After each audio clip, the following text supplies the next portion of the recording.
Melody Byrd is a freelance journalist whose mission is to spread the love and hope she sees every day amidst tragedy and heartbreak.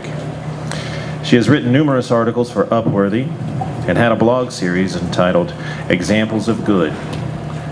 She was the originator of the Twitter hashtag what we can learn from those cute kids. Ms. Byrd was here in February reading an inspiring advice column about her own breakup from her longtime boyfriend. She brings to us this evening yet another piece of advice. Please welcome to the stage Ms. Melody Byrd.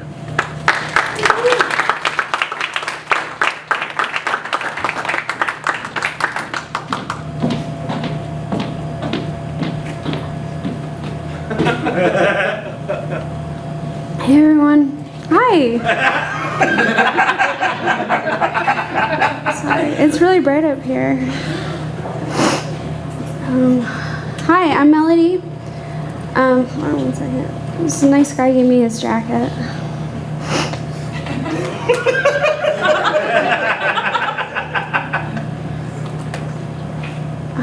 So for those of you who don't know me, I was here in February.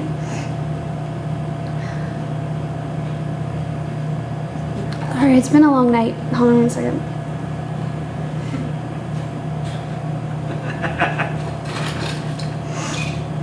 So, if you don't know me, I was here in February and I read from my article a list of things that you should do after your boyfriend of 7 years leaves you. I never made up another title for it. Excuse me.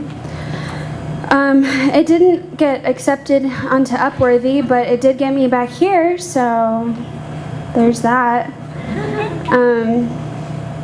So I've just been following my own rules, and I'm on my way to happiness. So those are the people that don't know me, and then so now I'll tell you what has been happening since then. So I had to move to a smaller apartment because being a freelance writer these days and not being supported by a professional video gamer or something, I can't afford my other apartment. So I moved to this smaller place. But like I got this great deal on like this little apartment community. So it's great. It's great. And I started to be a photographer. I got a camera. I'm taking pictures. And I am practicing wildlife photography. And I know, like, it sounds weird, but like there are like so many birds you can see so many birds even in an urban setting like Indianapolis. So I was taking pictures outside and I was like panning with my camera. And I got like this really big lens so I can take pictures of birds and stuff. And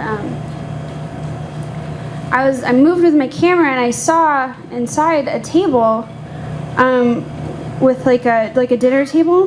This isn't to somebody's apartment, by the way. That was not my intention. I was taking pictures of birds. I just happened to see inside. And there was a candle and two wine glasses and a bottle of Francis Ford Coppola's wine. Which, I'm sorry, like, I don't care how good the lesbian scenes are in Dracula, that doesn't make you an expert on wine.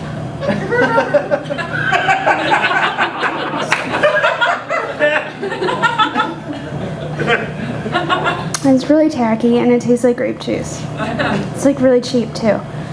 Whatever. Anyway, so like the door opens and there's Brad with some girl and they're like laughing and talking, and he gets down on one knee and shit. He gets down on one knee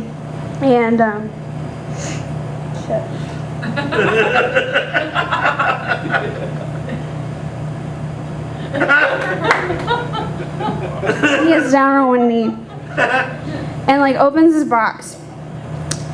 And I swear to God, it's a shit diamond. It's like literally like it's the color of poop. I don't know what kind of girl wants to have a shit diamond for her engagement ring, but Francis Ford Coppola, wine and a shit diamond, like. Anyway, so she's crying, and so they're engaged. And this girl's name is Bridget, and she's from Ireland, and she's totally adorable. And I know this because I see them all the time at Fresh Market. So, like, I bump into them a lot because I live next to them. And she just moved here, and she doesn't have many friends, and I'm now one of her bridesmaids.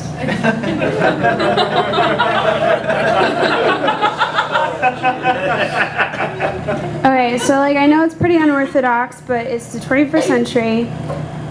These things happen, right? Like, you're friends with your ex, you like his new whatever, and it just, okay, so here's the thing. Like, I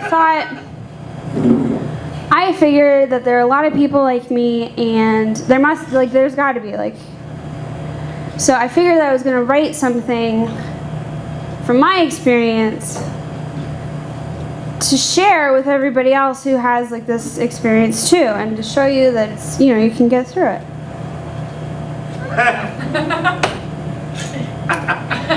And obviously it's a little bit of a weird situation.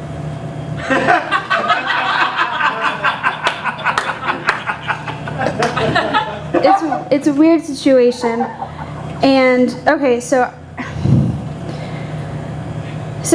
thanks to Hollywood and, like, their fastidious producers, there are, like, a lot of movies to watch about this. And honestly, I didn't go to very many weddings when I was with Brad because I kind of lost touch with some of my girlfriends because, like, sometimes, you know, you can't be there for your best friend's engagement party if your boyfriend wants to go see Transformers: Age of Extinction for the 3rd time. Sometimes those things slip through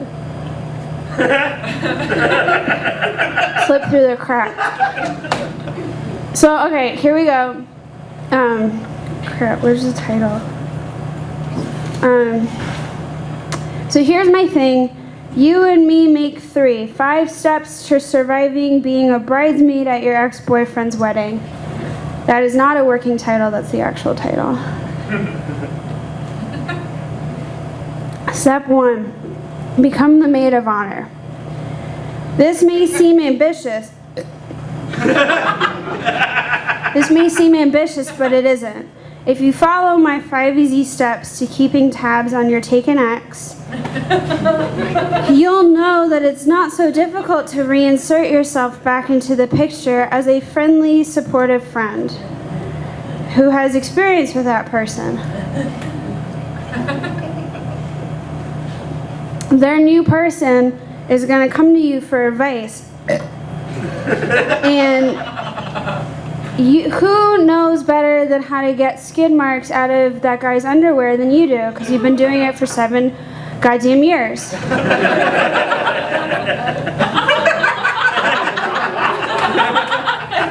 OxyClean. OxyClean is so great. I'm not paid by OxyClean. But honestly, if you have, like, a little fight and you put, like, half a cup instead of a quarter cup, he'll be itching his balls all day. And, like, it's not enough that he'll know what you did, but it's enough to, like, make everybody think he's a fucking pedophile. It's great.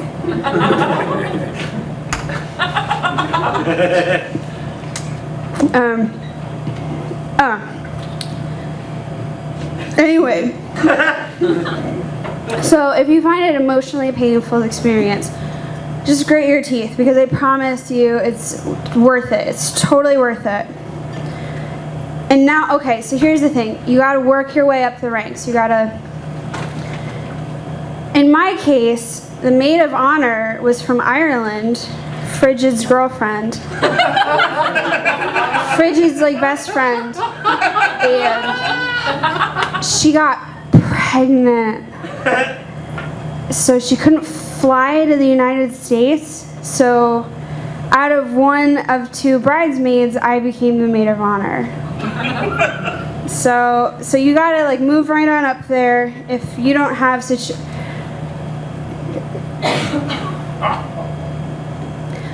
And like, so here's the thing.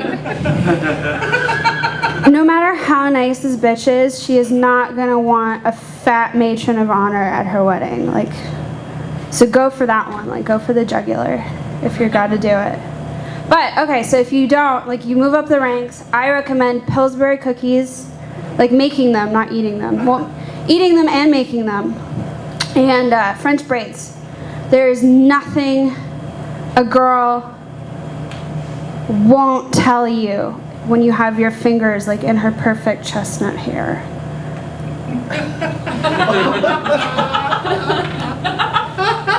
Step 2. Be the best maid of honor there ever was. This is a real title, and it is an honorable one, and you gotta earn it. Earn your keep.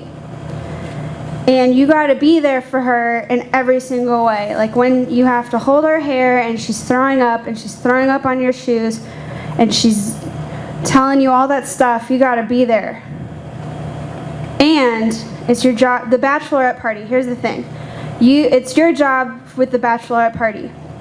Brides are often fake prudes, so their future husbands don't know how hard they've been slutting it up for the past couple of years. And like that guy just happened to abate her nymphomania, for 5 minutes. So be sure to go to a male strip club. And if she's adventurous, go to a lady strip club too. And then, okay, so here's the thing. Don't hire a private dancer. There is nothing worse than being in your living room with penis straws and like your living room lights and some random guy in the room. It's super awkward.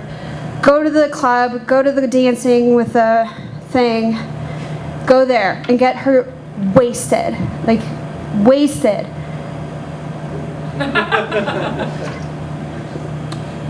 Wasted, yeah. Wasted. Okay, so here's the thing. When you get drunk, things happen.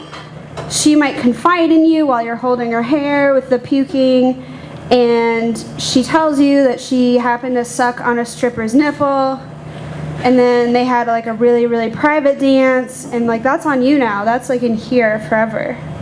You know? That's for you now. And Brad can never know that. Step 3, don't forget the groom. You guys have a history together. Use it. Don't lose it. It will only enrich your relationship, and you probably will have a heart-to-heart about how great Frigid is. And you're trying to be like really great about it, really compassionate. But here's the thing, don't be one of the guys. Like, don't insert yourself into the groomsmen thing, because then that's just like a big red flag. It will completely ruin your chances of sleeping with the groom's younger brother or cousin or uncle or divorced dad who has less scruples about social norms. So just don't do that. 4. The devil's in the details. The bride shouldn't be concerning herself with anything but becoming the future Mrs. What You Should Have Been. It's her day. It's her day. It's not yours, it's her day. So if you're a good maid of honor, you would have put yourself in charge of everything. But hey, you're human, right? So sometimes, if you're trying to remember the table seating numbers, you might forget her measurements of her dress. Oh no.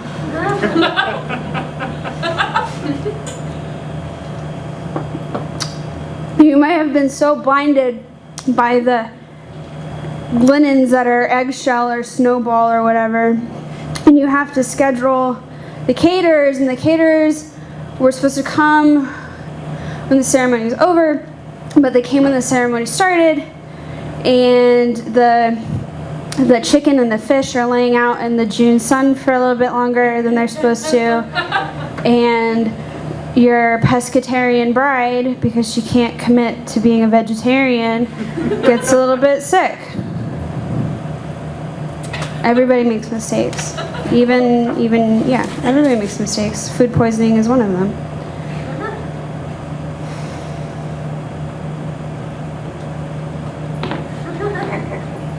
Oh my god, my feet hurt.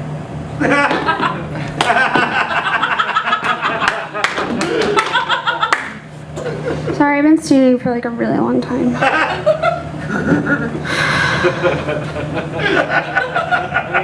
Step 5, object.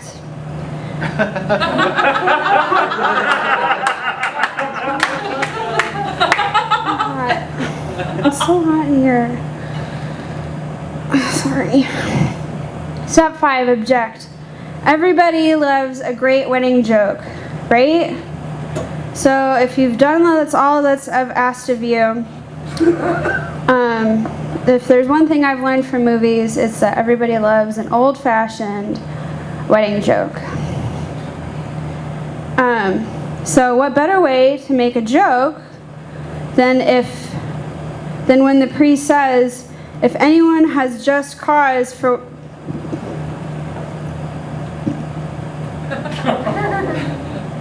Shit.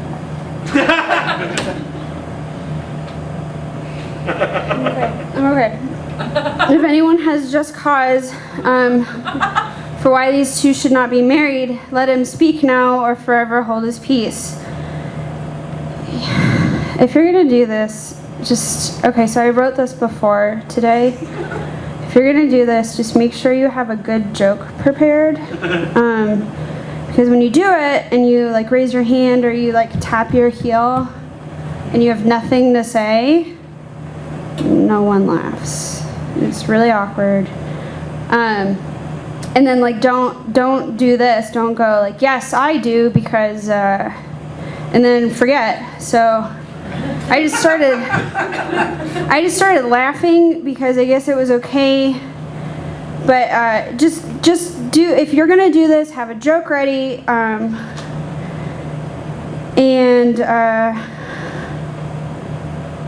don't say that it's funny because their astrological signs are oppositional and that they're gonna have 2 kids and they're gonna get divorced and it's gonna be a bad custody battle and Frigid's gonna get murdered.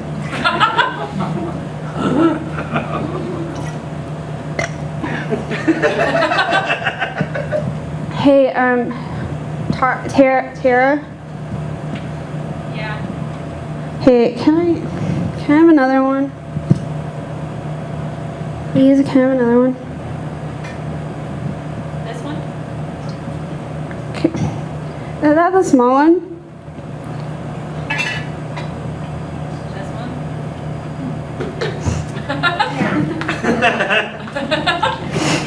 Oh my god, there's so...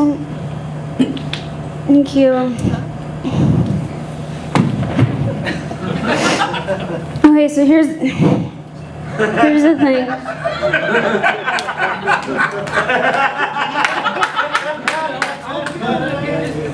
Oh, there's so many fucking layers. Can someone help me with this? No, I got it. Okay, I just have one thing to say. Here's the thing. You know, this has nothing to do with the other thing before. This has nothing to do with the other thing before. Do you know that thing that people say at weddings, love is patient, love is kind? You know what that's from? That's like from St. Paul. St. Paul did not believe in marriage, okay? He thought it was horseshit.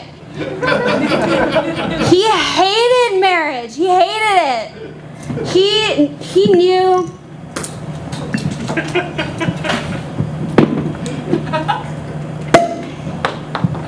He knew exactly. Here's the thing. Oh my god. He knew that. Okay, so let me like give you a like. Here's the thing. He was like, okay, everybody should love each other in a general sort of way, And then if you can't keep it in your pants, then you get married. But you shouldn't do any of that, except, for the human race thing.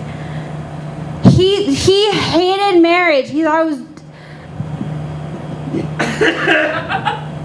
He hated marriage. He knew, 2,000 years ago. This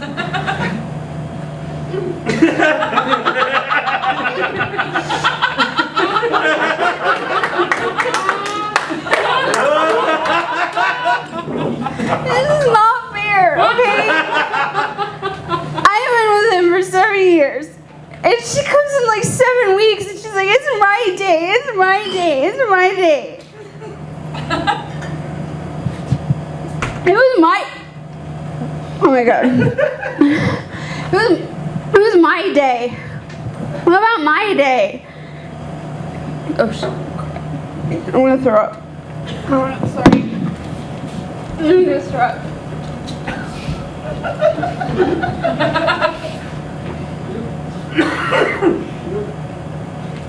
I swallowed, it's fine.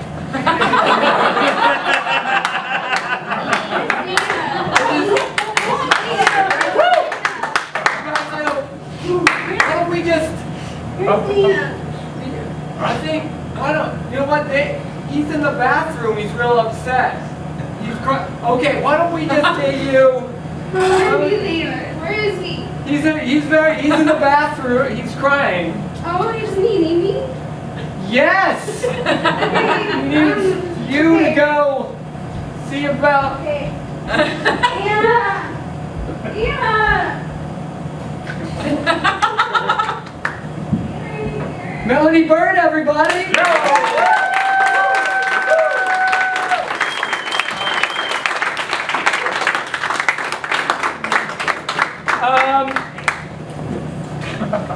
Everything's fine.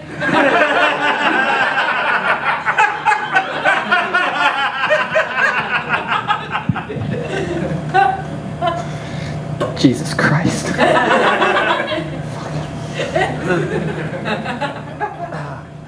Oh, okay. Everything's cool. I guess I'll...